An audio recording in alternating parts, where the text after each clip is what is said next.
Hello à tous, j'espère que vous vous portez bien, ou du mieux possible en tout cas. Je vous retrouve là dans cette vidéo pour faire un tirage à 3 choix, donc qui concernera enfin vos énergies pour le mois de février 2022.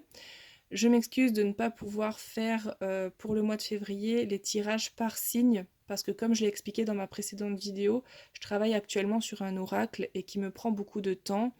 Et j'avais aussi beaucoup d'autres choses au mois de janvier, mais pour le mois de mars, je vais essayer de les refaire, ces tirages par signe. Donc voilà, là je vais vous proposer de choisir en fait deux cartes. Alors soit ces deux-là, soit ces deux-là, soit ces deux-là. Là je vais travailler en haut avec le jeu de Siolo Thompson, le tarot de l'entremonde, et en dessous avec un jeu que je viens à peine de découvrir, donc je vais des fois devoir peut-être lire, j'en sais rien, ça dépend si je connais les cartes ou pas, parce que j'en ai déjà lu plusieurs des cartes, enfin les explicatifs. Donc là, je vais découvrir les cartes en même temps que vous parce que je les ai tirées face cachée. Et donc c'est le bestiaire de Mayatol, le bestiaire du chaman, pardon. Et les illustrations qui sont magnifiques, je ne peux pas ne pas la citer, c'est Kate O'Hara qui les a réalisées. Et je les trouve sublimes et je pense que je ferai sûrement un- aussi une vidéo sur son livre et les illustrations parce que c'est vraiment très bien fait, c'est très joli. Ok, alors mettez sur pause si vous devez choisir en fait votre colonne et dès que vous avez choisi, ben, enfin, vous pouvez remettre la vidéo sur play et puis je vais commencer donc. Alors, tout à gauche, on va regarder ensemble. Alors, le roi de coupe avec l'araignée jaune et noire. Alors, le roi de coupe, c'est un personnage, une personnalité qui, quand elle est dans un état de bien-être, elle va être maître de ses émotions. C'est une personne empathique avec une certaine forme d'intelligence émotionnelle qui sait gérer les conflits. Par exemple, dans une boîte au travail, s'il y a un conflit entre plusieurs employés, c'est une personne qui va pouvoir, on va dire, être un bon manager qui va pouvoir dire à tout le monde ok stop, on va redescendre d'un cran, on va en discuter, on va voir ça tranquillement. C'est une personne qui va pouvoir cerner aussi les caractères de chacun, leurs points forts, leurs faiblesses émotionnelles, et qui va pouvoir réharmoniser en faisant preuve d'intelligence émotionnelle. Pareil au sein d'une famille, s'il y a une dispute, bah, la personne, pareil, elle va être capable de ramener le calme et l'harmonie au sein du foyer par une forme d'intelligence émotionnelle. En revanche, dans une forme négative, c'est quelqu'un qui va avoir tendance à exploser. C'est-à-dire, c'est quelqu'un qui va plus s'exprimer, contrairement à ce qu'elle fait habituellement. C'est une personne qui s'exprime facilement. Mais si elle est dans un état de malaise, elle va au contraire se renfermer sur elle et exploser si on la charge un peu trop, si on la laisse pas décuver tranquillement. Ensuite, l'araignée jaune et noire, tout est lié. En fait, l'araignée, de ce que j'ai lu du livre, celle-là je l'ai déjà lu, en fait, elle tisse une toile, en fait, elle se fait un mind mapping, comme elle appelle ça, c'est-à-dire une représentation mentale de tout ce qui peut arriver dans sa vie. C'est quelqu'un qui va peser les pour, les contre, qui va réussir, par exemple, à penser à une chose et à se dire, voilà, si je mets cette chose en action, il va y avoir plusieurs effets, il va y avoir plusieurs conséquences, et elle va y réfléchir à l'avance. C'est pas forcément un calculateur, mais c'est quand même quelqu'un qui va avoir beaucoup de calculs à faire, comment dire, d'élaboration de plans plutôt dans sa tête. Ça veut pas dire être calculateur, ça veut dire élaborer des plans dans sa tête. Donc attention, bon, il y a peut-être des personnes qui font ça tout le temps, mais il y a des personnes pour qui ça va pas aller parce que ça va être beaucoup de pensées parasites aussi. Bon là, on parle vraiment d'une planification mentale avant de passer à l'action, parce que l'araignée, elle en jauge les effets, les conséquences de ses actions.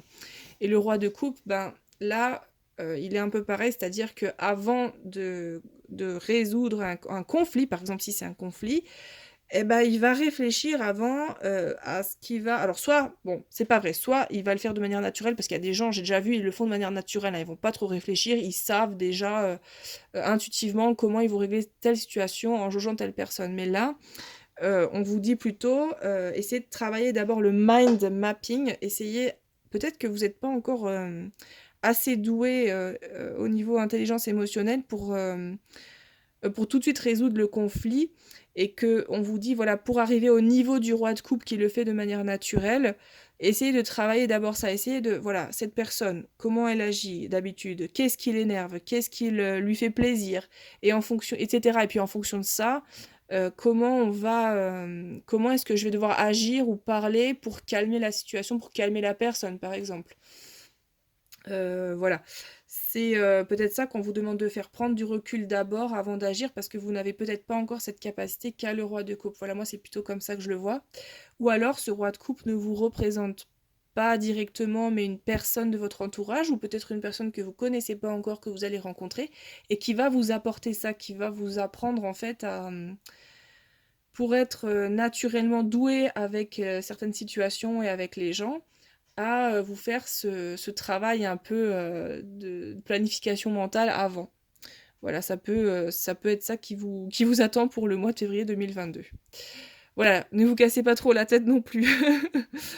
Faut pas non plus que ça devienne des pensées parasites. C'est pas ce que le message veut dire là.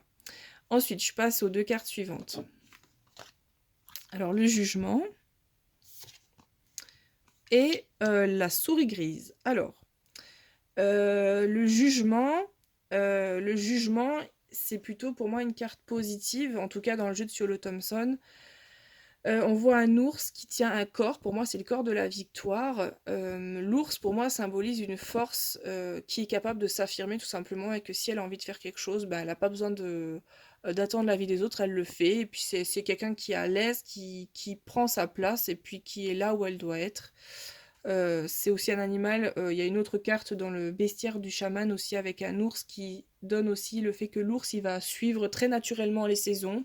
Il va pas être gêné par l'hiver ou par le changement de saison. C'est un animal qui s'adapte très très bien à son environnement et qui fait ce qu'il a à faire au moment où il a à le faire.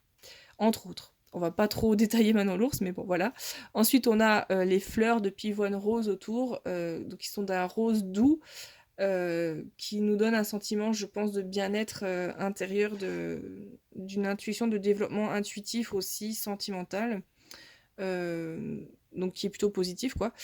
En dessous, on a un œuf bleu en train d'éclore. Alors la couleur bleue, pour moi, bon, ça symbolise plusieurs choses, mais là, ça peut symboliser peut-être la communication ou la naissance d'un projet, parce que l'œuf qui est en train d'éclore, pour moi, c'est la naissance d'un projet. La couleur bleue, pour moi, rappelle à la communication, mais la couleur bleue peut rappeler à plein d'autres choses aussi encore. Comme j'ai expliqué, je ferai aussi un travail sur les couleurs, là, pour l'année 2022, et on regardera tout ça en détail à ce moment-là. Ensuite, on a la souris. Donc ça symbolise pour moi une victoire ou quelque chose de très positif qui va arriver, ou que vous êtes en tout cas sur le début d'une voie prometteuse qui va vous apporter beaucoup de bonnes choses. Et la souris vous dit attention, vous n'arriverez pas tout seul, c'est-à-dire que les souris travaillent ensemble, elles sont en communauté. Donc l'une souris a une capacité en particulier qui va aider les autres. Je pense beaucoup au film Ratatouille, si vous l'avez vu, avec Rémi, qui est capable de détecter les aliments toxiques de ceux qui sont comestibles pour sa colonie de souris. Mais en réalité, chaque souris a son, comment dire, a sa capacité, a son rôle à jouer dans la colonie. Et pour arriver à leur fin, eh bien, elles travaillent ensemble, tout simplement. Après, la vision que j'ai lue dans le livre de Maya Toll est un peu plus... je vais vous le lire quand même, parce que enfin, moi, ça m'a fait sourire, mais voilà, si elle l'a fait, si elle l'a écrit de cette manière, c'est qu'il doit y avoir une raison pour elle. Alors, petite, puissante et nombreuse, vous avez sûrement déjà éprouvé une grosse colère, de la rage ou un sentiment d'injustice à la suite d'un événement quelconque. Avez-vous eu envie d'éclater et de faire un scandale, ou de vous venger en catimini? Peut-être avez-vous songé à invoquer l'énergie d'un animal, le serpent venimeux qui se glisse comme un assassin dans la nuit, ou le tigre qui étripe et déchire. Mais qu'arriverait-il si vous faisiez plutôt appel à la souris? Entrez dans son esprit et rappelez-vous ce que c'est que d'être petit, pas petit et impuissant, mais assez petit pour pouvoir se faufiler dans les anfractuosités et passer sous les portes, assez fort pour ronger tranquillement tuyaux et tas de papier et transporter d'infimes germes de destruction. Et ça, je confirme parce que vraiment, les souris, là où je suis à l'écurie, elles bouffent tout. Elles m'ont bouffé mon tapis de sel. Elles m'ont bouffé même une crème que j'avais pour soigner les petits bobos de mon cheval. Elles ont bouffé le tube et même l'intérieur. Enfin bon, c'est incroyable, mais bon, bref. Quand nous sommes blessés ou humiliés, notre réaction est souvent violente. Nous avons envie de rugir. Et si nous levions plutôt une armée obstinée et tenace? Et si la souris était un symbole de force? Que diriez-vous d'utiliser la médecine de la souris pour ronger au lieu de rugir? Donc bon, là vous voyez dans son texte, ça parle pas mal de vengeance, c'est vachement orienté vengeance. Mais moi j'ai envie de dire que le travail ensemble qu'elle a écrit là convient mieux du coup pour le tirage là. À vous dire que voilà, vous n'arriverez pas à votre objectif seul, il faut que vous vous entouriez d'autres personnes. Peut-être même si ces personnes seront là que de manière momentanée, si vous voulez arriver quand même seul à vous développer, mais quand même entourez-vous de conseils que vous pouvez prendre ou rejeter, c'est comme vous voulez, mais entourez-vous quand même d'autres personnes d'un tas de manières différentes pour pouvoir avoir une autre vision sur votre projet et un certain recul sur ce que vous faites aussi. Si vraiment vous comptez pas travailler en équipe mais seul, essayez quand même d'avoir les conseils d'autres personnes. Ensuite, les deux dernières cartes. Alors, la grande prêtresse et la sauterelle. Alors, la grande prêtresse, c'est un personnage qui évolue dans sa vie grâce à ses intuitions. Et ben ça tombe bien avec la sauterelle, je vous expliquerai pourquoi. Alors, la grande prêtresse, elle ne voit pas avec son esprit matériel, elle ne voit pas avec des yeux matériels, elle voit vraiment les choses qu'on ne voit pas en premier abord, et puis c'est exactement le message de la sauterelle aussi dans le livre de Mayatol. En fait, déjà, elle nous explique que la sauterelle a 5 yeux, et qu'elle ne voit pas juste comme ça ce qu'il y a devant elle. Elle essaie de capter tout ce qu'on peut voir sur une image devant elle. Elle va pas seulement capter donc ce qu'on voit avec la vision des yeux, mais aussi avec... en plus, il y a la lune. Hein. Il y a la lune, j'avais même pas vu sur la photo, qui rappelle aussi la lune là, du côté intuitif, d'une autre vision. La lune rappelle aussi à l'inconscient. Enfin, on vous dit, voyez, on vous dit sûrement pour le mois de février 2022, ayez une vision plus large, ou alors essayez carrément de développer même vos capacités dites extrasensorielles. J'aime pas trop le mot parce que ça fait bien partie de nos capacités sensorielles, on va dire, mais en tout cas développer une sensibilité différente, plus liée à tout ce qui touche au monde spirituel plutôt peut-être aussi.